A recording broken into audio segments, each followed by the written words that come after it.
Last की जो class थी अपनी उसमें आपने gravitation and acceleration due to gravity के बारे में बात की थी।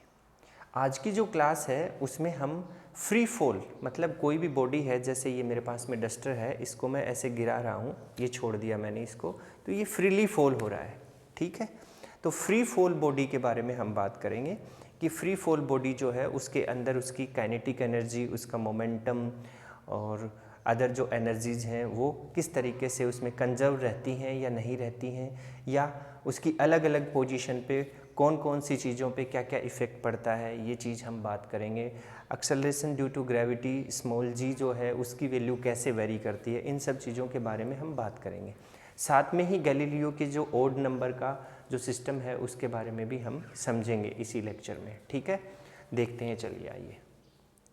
आज के इस वीडियो में हम बात करने वाले हैं फ्री फॉल और Galileo's law of odd numbers पे। चैप्टर है motion in a straight line. हम सबसे पहले बात करेंगे फ्री फॉल पे। ये एग्जैक्टली है क्या? तो मान ले एक ऊंचे से बिल्डिंग के छत से आपने एक गेंद को गिरा दिया। एक बॉल है, उस बॉल को आपने गिरा दिया छत से। तो ये बॉल जो है ये नीचे की तरफ गिरेगा, ये सीधे नीचे की तरफ गिरेगा। और नीचे की तरफ ये क्यों गिरेगा? नीचे की तरफ गिरेगा ये ग्रेविटी के कारण। ग्रेविटी जो फोर्स अप्लाई करता है इसके कारण ये नीचे की तरफ गिरेगा। ये जो गिर रहा है बॉल, ये जो फ्रीली बॉल गिर रहा है, बिल्कुल फ्रीली ऊपर से नीचे गिर रहा है, इस तरह के फॉल को, इस तरह के गिरना को कहा जाता है फ्री फॉल। ये गिरता क्यों है? क्योंकि धरती जो है, अर्थ जो है, हर ऑब्जेक्ट को अपने तरफ खींचता है।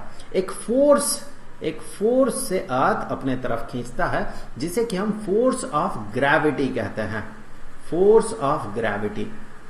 तो जब इस ऑब्जेक्ट पे नीचे की तरफ फोर्स लगता है due to gravity of earth, उसके कारण वो इस तरह से नीचे की तरफ गिरते रहता है। यहां पर एक इंटरेस्टिंग चीज होता है, वो ये, उसे समझने के लिए चलिए हम एक एग्जाम्पल कंसीडर कर लेते हैं।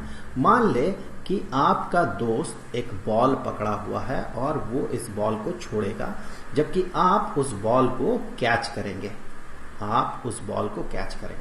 तो आपके दोस्त ने बॉल को गिरा दिया, छोड़ दिया। जैसे आपने छत से छोड़ा था बॉल को, उसी तरह से आपके दोस्त ने इस बॉल को छोड़ दिया और ये नीचे गिरा, आपने इसे कैच कर लिया। ये एक सिचुएशन है, पहला सिचुएशन है। दूसरा सिचुएशन ये है कि आपका दोस्त जो है एक ऊंचे से बिल्डिंग के छत पे खड़ा हुआ है। एक बिल्डिंग के छत पे खड़ा हुआ है और वही बॉल आपका दोस्त जो है वो छोड़ देता है। वही बॉल वो ऊंचे बिल्डिंग के छत से छोड़ता है और आप इस बिल्डिंग के नीचे खड़े हैं और आपको उस बॉल को कैच करना है। अब बॉल इस केस में भी इस तरह से नीचे गिरा और आपने उसे कैच किया। क्या दोनों सिचुएशन में कोई अंतर आप एक्सपीरियंस करेंगे, कोई डिफरेंस? इस केस को कंसीडर करें, पहले केस को, जब आपके दोस्त ने बिल्कुल आपके हाथों के करीब से ही बॉल को छोड़ा था, तो ये बॉल गिरा, आपने कैच कर लिया। बड़े सिंपली, बहुत ही आसानी से आपने उसे पकड़ लिया। दूसरे केस में जब आपका दोस्त ऊंचे बिल्डिंग के छत से उसी बॉल को गिराएगा, तो ये बॉल जब आप पकड़ेंगे तो क्या आपको ज्यादा चोट लगेगी? क्या इसे कैच करना ज्यादा डिफिकल्ट होगा या ज्यादा आसान होगा? आप इस चीज को एक्सपीरियंस करें तो आप समझ जाएंगे कि इस केस में, इस दूसरे वाले केस में, जब बिल्डिंग से आपका दोस्त बॉल गिराता है तो उस बॉल को पकड़ना ज्यादा कठिन होता है। ऐसा क्यों होता है?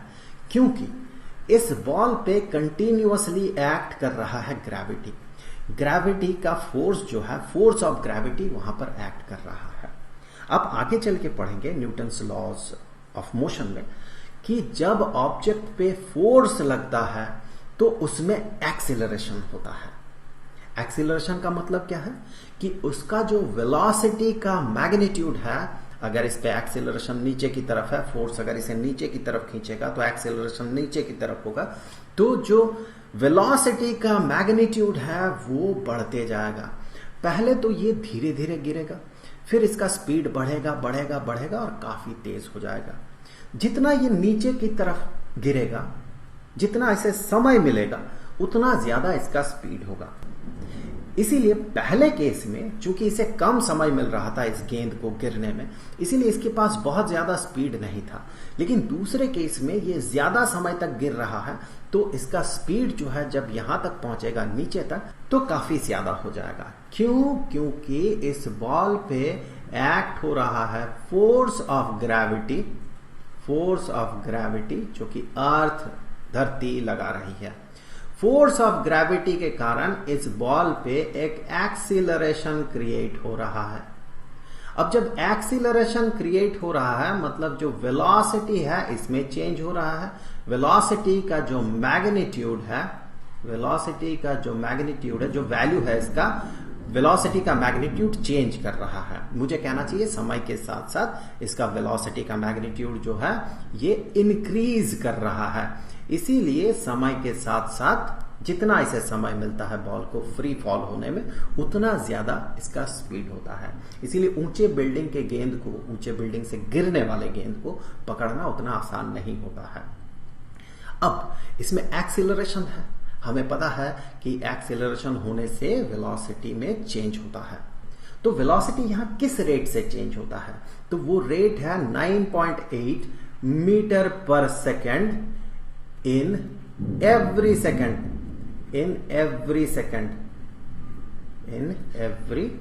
second। हर एक second velocity 9.8 metre per second increase करता है। मतलब कि जब आपका दोस्त यहां से गेंद को छोड़ रहा है, जस्ट छोड़ रहा है, इस समय जो वेलोसिटी है, लेट्स से ये v1 है, तो ये 0 होगा क्योंकि ये जस्ट इसे छोड़ रहा है। यहां पर टाइम जो है, लेट्स से कि टाइम इज इक्वल टू 0। अब 1 सेकेंड बाद आप ये पाएंगे कि बॉल जो है 1 सेकेंड में t is equal to 1 second, तो इसका जो वेलोसिटी होगा, that velocity let's say v2, यहां पर इसे t2 नाम दे देते हैं, ये t1 है। सो v2 should be 9.8 metre per second उसमें इंक्रीज कर जाएगा। मतलब 0 समय में इसका वेलोसिटी 0 था, तो 1 सेकेंड बाद 9.8 मीटर पर सेकेंड उसमें इंक्रीमेंट होगा। सो अब वेलोसिटी यहां पर हो जाएगा 9.8 मीटर पर सेकेंड।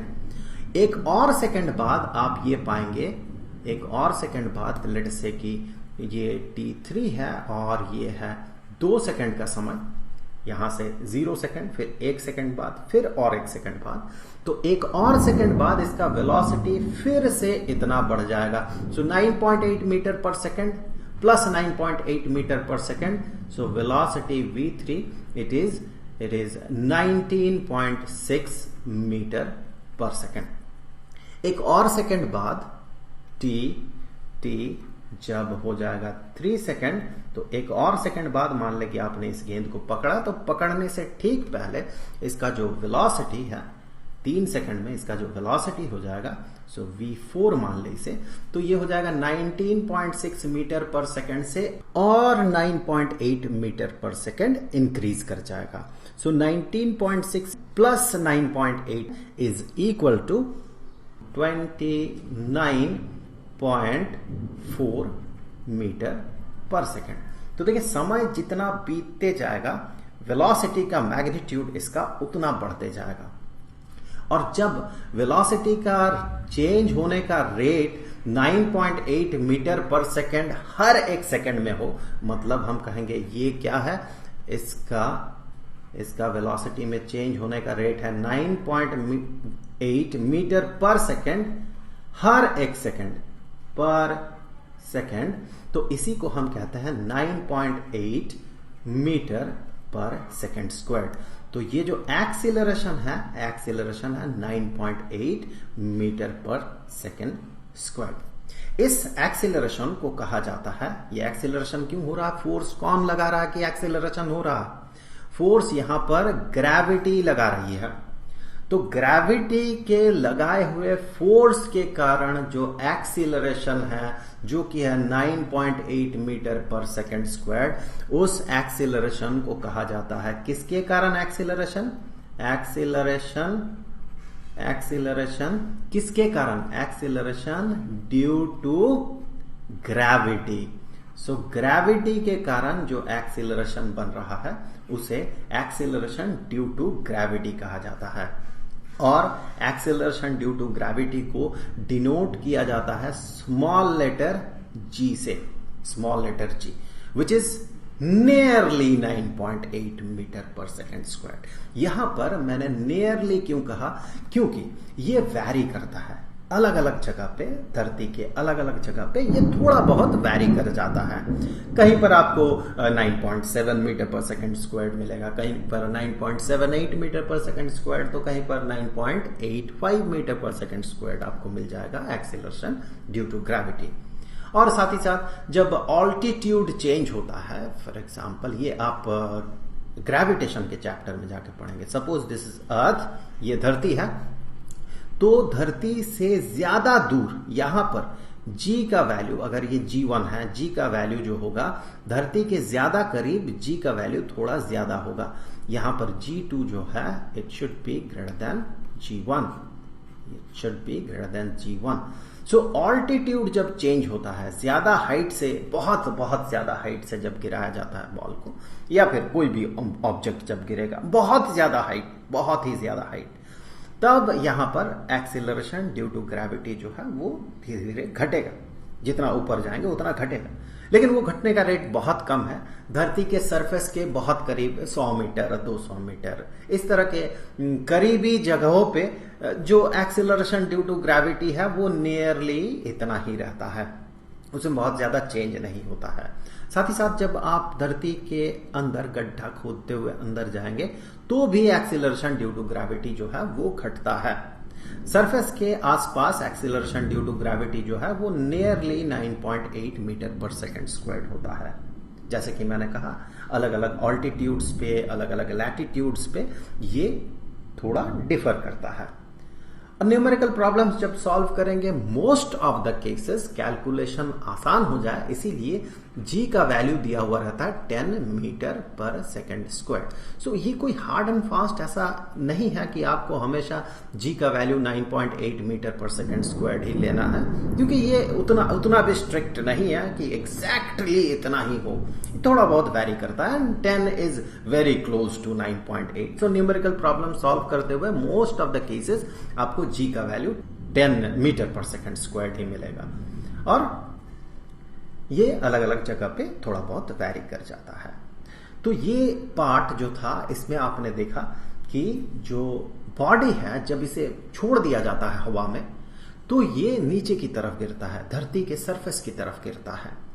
और इस तरह के फ्रीली फॉलिंग बॉडी को, इस तरह के फ्रीली फॉलिंग बॉडी का जो ये फॉलिंग है, गिरना है, इसे फ्री फॉल कहा जाता है। और जब फ्री फॉल होता है तो धरती के सरफेस की बात कर रहे हैं हम, तो हर सेकंड 9.8 मीटर पर सेकंड का वेलोसिटी के मैग्नीट्यूड में इंक्रीमेंट होता है। और इस तरह से क्रिएट हुआ जो एक्सीलरेशन है, इस एक्सीलरेशन को कहा जाता है एक्सीलरेशन ड्यू टू ग्रेविटी, जिसे कि g से डिनोट किया जाता है। अब चलिए कुछ छोटे मोटे बहुत ही सिंपल न्यूमेरिकल प्रॉब्लम सॉल्व करेंगे हम, जिससे कि और भी कुछ चीजें जैसे कि साइन कन्वेंशन वगैरह जो है वो आपका क्लियर हो जाएगा। उसके बाद चल के हम ये देखेंगे कि Galileo's law of odd numbers क्या है।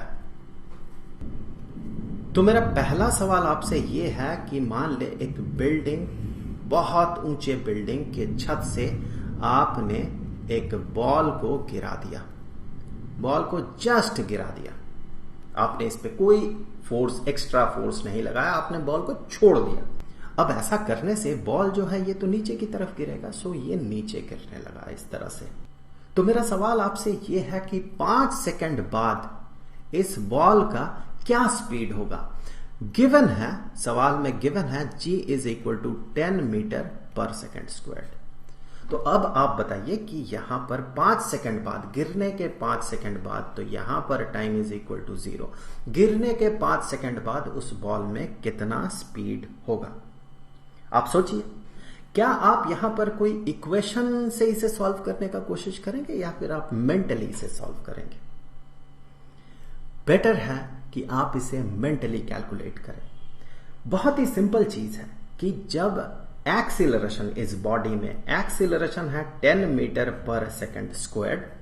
इसका मतलब हर सेकंड इसका वेलोसिटी जो है, वेलोसिटी का मैग्नीट्यूड जो है उसमें 10 मीटर पर सेकंड का इंक्रीमेंट हो रहा है। वेलोसिटी में 10 मीटर पर सेकंड का इन ईच सेकंड इसमें इंक्रीमेंट होगा।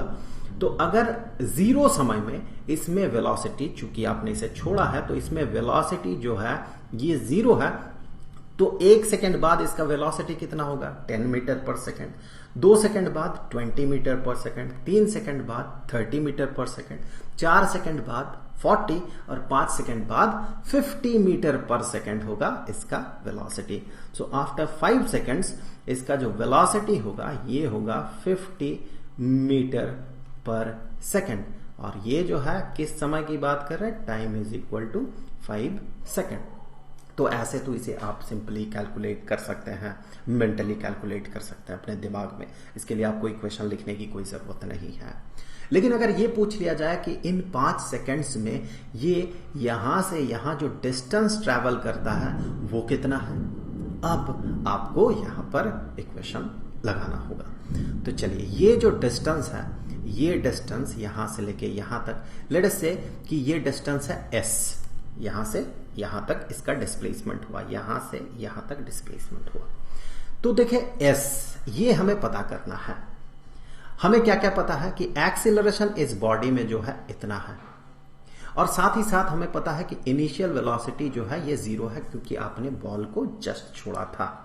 तो इनिशियल वेलोसिटी इज जीरो और एक्सीलरेशन गिवन है, टाइम भी गिवन है 5 सेकंड का। सो टाइम है, एक्सीलरेशन है, इनिशियल वेलोसिटी है। आपको डिस्प्लेसमेंट पता करना है। तो कौन सा इक्वेशन होगा यहां पर, तो यहां पर जो इक्वेशन हम यूज करने वाले हैं वो इक्वेशन होगा ऑब्वियसली कि displacement is equal to initial velocity, चलिए वी नॉट लिखते हैं, initial velocity into time plus half into acceleration into time square. तो देखिए, initial velocity which is given, acceleration which is given, time जो है वो भी गिवन है, तो हम डिस्प्लेसमेंट यहां पता कर सकते हैं। लेकिन यहां पर ध्यान देने वाली बात यह है कि हमें साइन कन्वेंशन फॉलो करना होगा। जैसे कि हमने हॉरिजॉन्टल मोशन के केस में, जब हॉरिजॉन्टल मोशन हो रहा था तो उस केस में हमने पॉजिटिव डायरेक्शन माना था इसे, तो ये प्लस एक्स एक्सिस था और ये नेगेटिव एक्स एक्सिस था। सो इस डायरेक्शन में मूव करने वाले वेलोसिटीज को, या फिर इस डायरेक्शन में होने वाले डिस्प्लेसमेंट को, या फिर इस डायरेक्शन में जब एक्सीलरेशन था तो उन सबको हमने पॉजिटिव कंसीडर किया था। जबकि अगर डिस्प्लेसमेंट इस डायरेक्शन में हो, या वेलोसिटी इस डायरेक्शन में रहे, या एक्सीलरेशन इस डायरेक्शन में रहे, तो उस केस में हमने उन वैल्यूज को नेगेटिव कंसीडर किया था। मतलब अगर अभी इस डायरेक्शन में किसी बॉडी का वेलोसिटी इस डायरेक्शन में है और वो 5 मीटर पर सेकंड है, तो हम कहेंगे इसका जो वेलोसिटी है यह है नेगेटिव 5 मीटर पर सेकंड, क्योंकि इसका मोशन का जो डायरेक्शन है ये नेगेटिव एक्स एक्सिस के डायरेक्शन में है। उसी तरह से वर्टिकल मोशन के केस में भी हमें साइन कन्वेंशन फॉलो करना होता है। तो वर्टिकल एक्सिस ये है, ये पॉजिटिव एक्सिस है और ये नेगेटिव साइड है, नेगेटिव साइड है ये। तो जब बॉडी का मोशन इस डायरेक्शन में रहे, बॉडी इस डायरेक्शन में मूव करे, तो उसके वेलोसिटी को नेगेटिव कंसीडर किया जाएगा, वेलोसिटी नेगेटिव कंसीडर किया जाएगा। जब एक्सीलरेशन इस डायरेक्शन में रहे तो भी इसे नेगेटिव कंसीडर किया जाएगा, और जब डिस्प्लेसमेंट भी इस डायरेक्शन में हो, नेगेटिव वाई एक्सिस के डायरेक्शन में, तो भी उस डिस्प्लेसमेंट को भी नेगेटिव कंसीडर किया जाता है। उसी के ऑपोजिट अगर देखें, एक बॉडी अगर ऊपर की तरफ मूव करे, बॉडी ऊपर की तरफ मूव करे, तो यहां पर वेलोसिटी को पॉजिटिव कंसीडर किया जाता है। और जब डिस्प्लेसमेंट ऊपर की तरफ हो, मतलब इनिशियली बॉडी यहां पर है और कुछ देर बाद यहां पर गया, तो डिस्प्लेसमेंट ऊपर की तरफ हुआ, इस तरह के डिस्प्लेसमेंट को भी पॉजिटिव कंसीडर किया जाता है। लेकिन नीचे की तरफ अगर डिस्प्लेसमेंट हो तो उसे नेगेटिव कंसीडर किया जाएगा।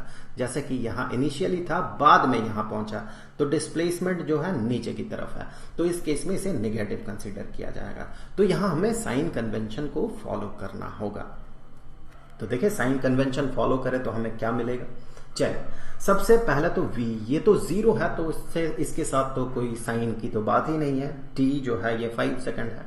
लेकिन ये a एक्सीलरेशन का डायरेक्शन देखें, किस डायरेक्शन में बॉडी एक्सीलरेट कर रहा है, वो नीचे की तरफ एक्सीलरेट कर रहा है। जितना वो नीचे जा रहा है उतना उसका वेलोसिटी का मैग्नीट्यूड बढ़ रहा है, तो उसका एक्सीलरेशन का डायरेक्शन नीचे की तरफ है। सो यहां जो एक्सीलरेशन होगा ऑब्वियसली उसका value 10 metre per second squared होगा, ऑब्वियसली, जो कि g के बराबर होगा। लेकिन चूंकि वो नीचे की तरफ है इसीलिए वो negative 10 metre per second squared उसे कंसीडर किया जाएगा। तो यहां पर हम एक्सीलरेशन को कहेंगे that is equal to negative g। Acceleration नीचे की तरफ है, g का value 10 metre per second squared है, g नेगेटिव नहीं है। g क्या है? Acceleration due to gravity. Simply अगर पूछा जाए एक्सीलरेशन ड्यू टू ग्रेविटी कितना है तो that is 10 metre per second squared. लेकिन यहां पर हम साइन कन्वेंशन जब फॉलो करेंगे तो हम कहेंगे एक्सीलरेशन जो है दैट एक्सीलरेशन इज, उसका मैग्नीट्यूड जो है वो g के बराबर है। लेकिन चूंकि वो नीचे की तरफ है तो हम यहां पर एक नेगेटिव साइन अपेंड करते हैं और हम कहते हैं that is equal to negative g, which is negative, सवाल में दिया गया है 10 metre per second squared acceleration है, एक्सीलरेशन ड्यू टू ग्रेविटी, तो acceleration is negative 10 metre per second squared. तो यहां पर जब वैल्यूज को हम पुट करेंगे तो हमें मिलेगा कि डिस्प्लेसमेंट जो है is equal to v naught t, तो 0 बन जाएगा क्योंकि v नॉट 0 है। So half a t squared.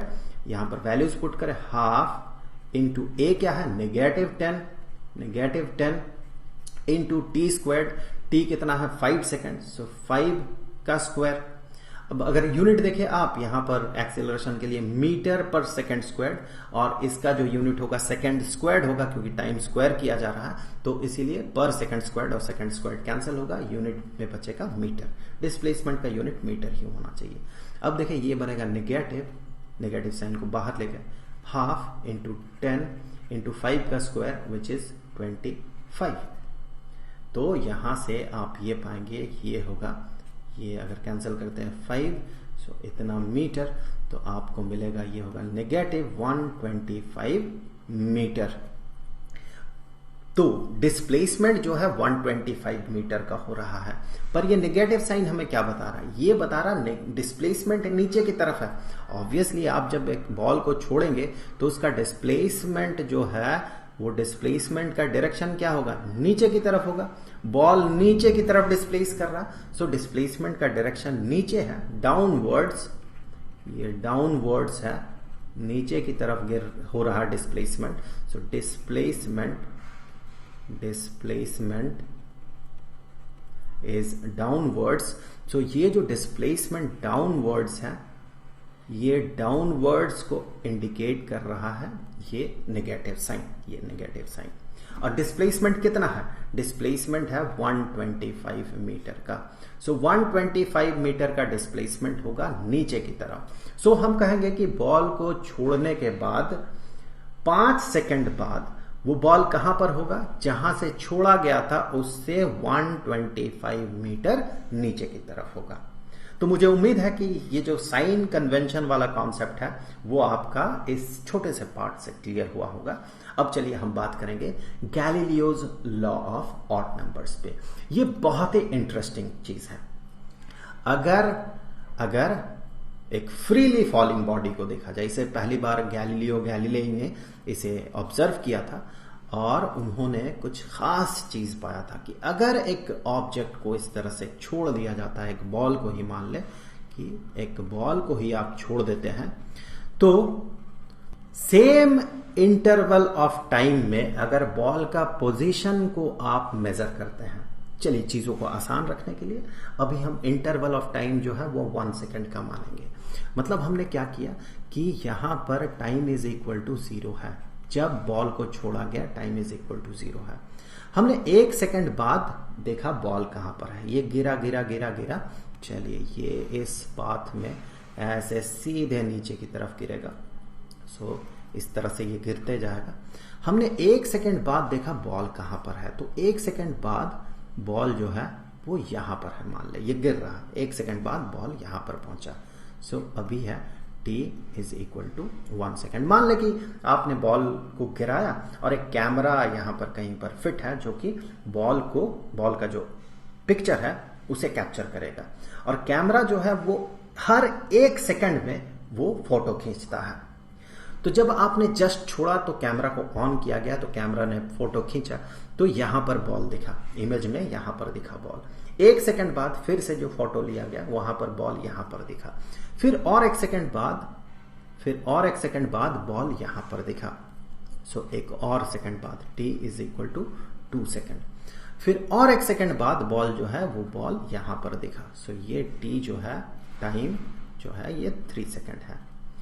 तो अगर ऐसा सेम टाइम इंटरवल लिया जाए तो Galileo's law of odd numbers में 2 चीजें बहुत इंपॉर्टेंट है कि बॉल का जो इनिशियल पॉइंट ऑफ टाइम है वहां पर बॉल में कोई वेलोसिटी नहीं होगा, उसे 0 वेलोसिटी से छोड़ा जाएगा, जस्ट उसे छोड़ा जाएगा। मतलब यहां पर ये एक इंपॉर्टेंट चीज है, बहुत ही इंपॉर्टेंट है कि इनिशियल वेलोसिटी जो है it must be equal to 0, और साथ ही साथ जो इंटरवल है वो इंटरवल सेम होना चाहिए। जैसे यहां पर 1 सेकंड का इंटरवल है, फिर यहां पर भी 1 सेकंड का इंटरवल है, और यहां पर भी 1 सेकंड का इंटरवल है। सो ये 2 बहुत ही इंपॉर्टेंट चीजें हैं। सो 2 चीजें Galileo's law of odd numbers में बहुत ही इंपॉर्टेंट है। एक तो है कि इनिशियल वेलोसिटी मस्ट बी 0, और दूसरा जो है ये है टाइम इंटरवल शुड बी, या मस्ट बी लिख देता हूं, मस्ट बी इक्वल। मतलब ऐसा नहीं कि आपका जो कैमरा है ये स्नैपशॉट ले रहा, पहले तो 1 सेकंड बाद लिया, फिर 5 सेकंड बाद ले लिया, फिर 10 सेकंड बाद ले लिया, ऐसा नहीं। जो टाइम का इंटरवल है, जैसे कि इस केस में हमने माना था टाइम का इंटरवल 1 सेकंड का है, सो टाइम का इंटरवल कुछ भी हो लेकिन वो सेम होना चाहिए। 1 सेकंड का रखे, 2 सेकंड का रखे, 3 सेकंड का रखे, कुछ भी इंटरवल रखे लेकिन वो सेम होना चाहिए। ऐसा जब होता है तो बड़ा ही इंटरेस्टिंग चीज सामने आता है, वो ये कि ये जो डिस्टेंसेस कवर करता है, हर 1 सेकंड जो डिस्टेंस ये कवर कर रहा है, जैसे कि पहले सेकंड जो ये डिस्टेंस कवर करता है वो इतना सा डिस्टेंस है। सो पहले सेकंड ये जो डिस्टेंस कवर करता है, फिर दूसरे सेकंड ये जो डिस्टेंस कवर करता है, फिर दूसरे सेकंड ये जो डिस्टेंस कवर करेगा, इनका जो रेशियो है ये ऑड नंबर के रेशियो में होता है। सो ये जो डिस्टेंसेस है ये ऑड नंबर के रेशियो में होता है। मतलब क्या है इसका कि अगर रेशियो में देखें तो ये डिस्टेंस ये होगा 1, ये होगा 3, ये होगा 5, एंड फिर 7, फिर 9 एंड सो ऑन। मतलब इन डिस्टेंसेस को चलिए नाम ले देते हैं, ये h1 है मान लेते हैं। सो ये h1 है, ये h2 है, और ये h3 है। देन h1 और h2 और h3 का जो रेशियो होगा वो होगा 1:3:5। देखिए ऑड नंबर से पहला ऑड नंबर, दूसरा ऑड नंबर, तीसरा ऑड नंबर, फिर अगला 7 होगा, फिर अगला 9 होगा, फिर अगला 11 होगा, एंड सो ऑन।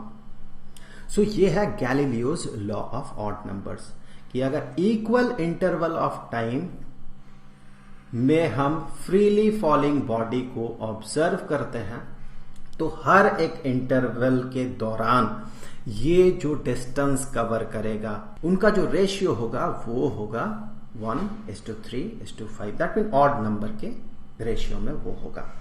इसे हम प्रूफ भी कर सकते हैं। कैसे प्रूव करेंगे, लेकिन उससे पहले मैं आपको बता दूं कि ये जो है Galileo's law of odd numbers, ये एक बहुत बहुत बहुत पावरफुल टूल है। ये सिर्फ फ्रीली फॉलिंग बॉडी पे ही हम अप्लाई नहीं कर सकते हैं, बल्कि कहीं भी, चाहे वो हॉरिजॉन्टल मोशन ही क्यों ना हो, कहीं भी अगर एक्सीलरेशन यूनिफॉर्म हो और उसका इनिशियल वेलोसिटी अगर 0 हो तो हम Galileo's law of odd numbers वहां पर अप्लाई कर सकते हैं। अब आगे के एक वीडियो में हम Galileo's law of odd number से बहुत सारे न्यूमेरिकल प्रॉब्लम सॉल्व करेंगे। जब वहां पर हम उसे सॉल्व करेंगे तब आपको समझ में आएगा कि ये कितना पावरफुल टूल है। और बहुत सारे ऐसे सिचुएशन में जब कैलकुलेशन बहुत ज्यादा करना होता है तो उस समय सेवियर के तौर पे Galileo's law of odd numbers आता है। और आप हैरान रह जाएंगे कि जिसे सॉल्व करने में शायद आपको 2 मिनट 3 मिनट लग जाए, उसे Galileo's law of odd number से आप 2-3 सेकंड में सॉल्व कर सकते हैं। So it is a very very powerful tool. अगर आप किसी कॉम्पिटिटिव एग्जाम के प्रिपरेशन कर रहे हैं तो ध्यान दें, इसमें कंसंट्रेट करें। हो सकता है कि एनसीईआरटी एक छोटा सा बक्सा बना के Galileo's law of odd numbers लिख के छोड़ दे, लेकिन it is a very very very powerful tool, बहुत पावरफुल टूल है। जब वो वीडियो आएगा तब आपको अपने आप समझ में आ जाएगा ये कितना पावरफुल टूल है। तो जब भी वो वीडियो आ जाएगा तो आपको यहां पर वो वीडियो दिखेगा। चलिए आगे बढ़ते हैं। हमें क्या करना है, हमें इसे प्रूव करना है। हम इसे कैसे प्रूव करेंगे? चलिए हम इसे प्रूव करेंगे सिंपल जो काइनेमेटिक्स का इक्वेशन हमारे पास है उसी से हम इसे प्रूव करेंगे। कैसे प्रूव करेंगे? तो सबसे पहले तो हम ये देखेंगे 1 सेकंड में, चलिए 1 सेकंड नहीं कहता हूं मैं, इंटरवल को 1 सेकंड का ही होना होगा इसका कोई मतलब नहीं है। इंटरवल किसी भी तरह का हो सकता है। तो हम मान ले इंटरवल जो है वो 1 सेकंड का नहीं है बल्कि टाउ सेकंड का है, टाउ का इंटरवल है।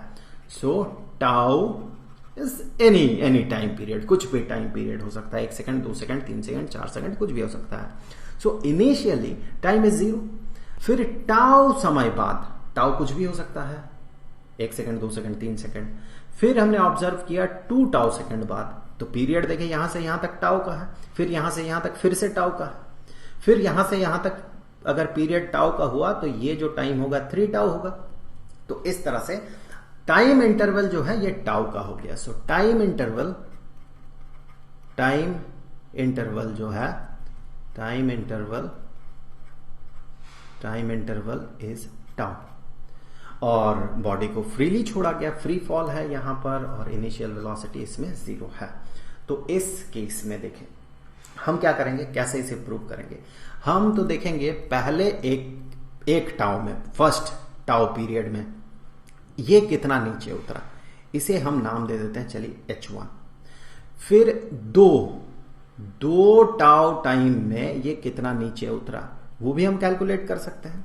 फिर 3 टाउ के समय में कितना नीचे उतरा ये भी हम कैलकुलेट कर सकते हैं। अब यहां से यहां तक, चलिए यहां से यहां तक हम इसे कुछ ऐसे नाम देंगे। अब इस डिस्टेंस को हमने नाम दे दिया चलिए S1, और यहां से यहां तक का डिस्टेंस जो है इसे नाम दे दिया S2, यहां से यहां तक का, और फिर यहां से यहां तक का जो डिस्टेंस है इसे नाम दे दिया S3। अब यहां पर देखिए ऑब्वियसली H2 जो है ये बराबर होगा S2 माइनस S1 के। उसी तरह से H3 जो होगा, एक बार देख लेते हैं H2 क्या है। H2 यहां से यहां तक का डिस्टेंस है, यहां से यहां तक का डिस्टेंस। अगर यहां से यहां तक का डिस्टेंस देखिए जो कि है S2 और यहां से यहां तक का डिस्टेंस है S1, तो S2 minus S1 is equal to H2। उसी तरह से H3 जो है, H3 क्या है, H3 है यहां से यहां तक का डिस्टेंस, यह है H3 इज इक्वल टू यहां से यहां S3 है और यहां से यहां S2 है, तो S3 माइनस S2, सो S3 माइनस S2। तो इस तरह से हम यहां पर इन फॉर्मूलाज को भी यूज करेंगे। और जो बेसिक फंडामेंटल फॉर्मूला है S1 S2 S3 पता करने के लिए, वो फॉर्मूला कौन सा होगा, वो होगा displacement is equal to initial velocity into time plus half into acceleration into time square. तो यहां पर देखने वाली बात यह है कि जो इनिशियल वेलोसिटी है ये तो 0 है, और साथ ही साथ जो एक्सीलरेशन है, acceleration is equal to negative g। तो इन दोनों को हम यूज करेंगे। तो सबसे पहले हम पता करेंगे S1 क्या होगा। सो S1 के लिए S1 इज इक्वल टू, तो यहां तो V0t हमेशा ही 0 हो जाएगा, क्योंकि चाहे आप S1 पता करें या S2 पता करें या S3 पता करें, हर केस में इनिशियल वेलोसिटी वो जब आप छोड़ रहे हैं तभी कंसीडर किया जाएगा उसका वेलोसिटी, तो इनिशियल वेलोसिटी इज 0। अब S1 is equal to half into acceleration is negative g into time कितना होगा, यहां से यहां तक टाउ, सो टाउ का स्क्वायर, तो that is equal to negative g divided by 2 into tau का स्क्वायर। अब उसी तरह से अगर आप S2 को देखें, so S2 is equal to half negative g into S2 क्या है, देखें यहां से यहां तक जो गिरा, ये जो डिस्प्लेसमेंट हुआ, तो इसमें टाइम कितना लगा था, 0 से 2 टाउ, तो टाइम पीरियड 2 टाउ का हुआ, सो 2 टाउ का square, so that is equal to negative ji divided by 2 into 2 tau का square, so that is 4 tau square. मैं यहां पर कैंसिल नहीं करूंगा। सो सिमिलरली S3 जो है ये होगा यहां से यहां तक का जो डिस्टेंस है, डिस्प्लेसमेंट है, which is half into negative g, time कितना लगा ऊपर से यहां तक आने में 3 टाउ, सो 3 टाउ का स्क्वायर, सो यहां हो जाएगा negative ji divided by 2 into 3 का स्क्वायर 9, सो 9 टाउ स्क्वायर। अगर यहां पर आप H2 पता करते हैं, वैसे तो देखा जाए तो S1 जो है S1 H1 के बराबर है, so H1 is equal to S1, so यहां ये जो टर्म है ये तो H1 के बराबर हो गया H1। H2 कितना होगा, H2 होगा this one which is S2 minus this one, तो ये चीज तो कॉमन है, ये वाला कॉमन है।